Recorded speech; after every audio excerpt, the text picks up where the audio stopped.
Okay, it's getting darker now, so maybe we can see the flame. There's the flame now, you can see it. I'll turn it up.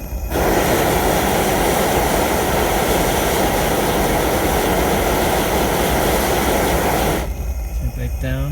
This will be idle. Or low. Low. Then I can adjust it. I got a regulator right here with a adjustable high pressure regulator. So I'm going to increase the pressure by turning it this way, clockwise.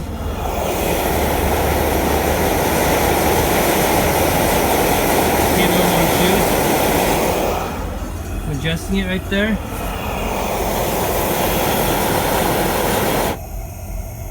So when I turn it down, it'll be right about here. And crank it up.